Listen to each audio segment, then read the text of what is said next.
দুর্গাপুজো শেষ, কিন্তু পুজোর আমেজ এখানেই ফুরিয়ে যায় না। কারণ আজ সেই বিশেষ দিন ভূত চতুর্দশী। অনেকে এই দিনটাকে নরক চতুর্দশী বা ছোটি দীপাবলি বলেও চেনে। কিন্তু আপনি কি জানেন ভূত চতুর্দশীর পিছনে লুকিয়ে আছে এক দারুণ পুরাণ কথা, আচার আর একটুখানি ভৌতিক আমেজ। কার্তিক মাসের কৃষ্ণপক্ষের চতুর্দশী তিথিতে পালিত হয় ভূত চতুর্দশী, অর্থাৎ কালী পুজোর আগের দিন।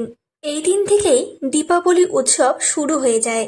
বাড়িতে প্রদীপ জ্বালানো, পরিষ্কার পরিচ্ছন্নতা আর বিশেষ কিছু আচারের মধ্য দিয়ে বাংলার ঘরে ঘরে এই দিন 14টি প্রদীপ জ্বালানোর রীতি রয়েছে।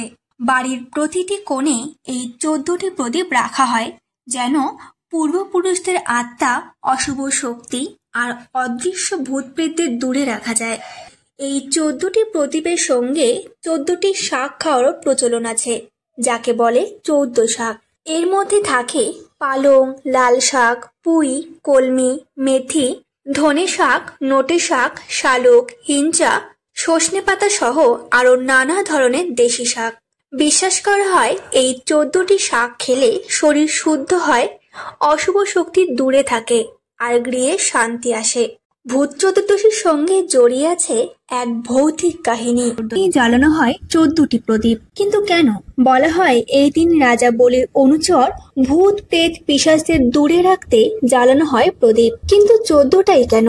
মতে এই দিনটিকে স্বর্গ ও নরকের দ্বার খুলে যায়, পরলোকের 14 পূর্বপুরুষদের আগমন হয় এই মর্তে। তাই 14 পুরুষদের পথ দেখাতে জ্বালানো হয় প্রদীপ। সেই কারণে এই দিনটিকে নরক চতুর্দশীও বলা হয়। এছাড়াও এই দিন দেবী কালিকা ভয়ঙ্কর চামুন্ডা রূপে তার 14 জন অশরীরী ভূত প্রেতদের নিয়ে আসেন। তাদের উদ্দেশ্যেও জ্বালানো হয় এই 14টি প্রদীপ। আবার মহাভারত থেকে জানা যায় এই দিনে শ্রীকৃষ্ণের স্ত্রী দেবী সত্যভামা অত্যাচারী নরকাসুরকে বধ করেছিলেন। তাই এই ভূত চতুর্দশীকে আবার নরক চতুর্দশীও বলা হয়।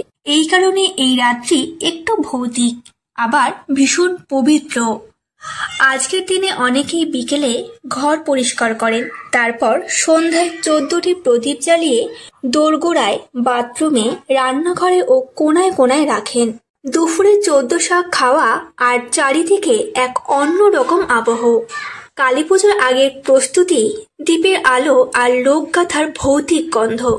তাই বন্ধুরা, ভূত চতুর্দশী শুধু একটা প্রাচীন আচার কাহিনী, বাংলার লোকবিশ্বাস, সংস্কৃতি আর পারিবারিক ঐতিহ্যের এক অপরূপ অংশ। এই দিনটি শুধু ভূতদের নয়, এটা আলো আর অন্ধকারের এক মিলন। আপনাদের সবাইকে জানাই শুভ ভূত চতুর্দশীর শুভেচ্ছা।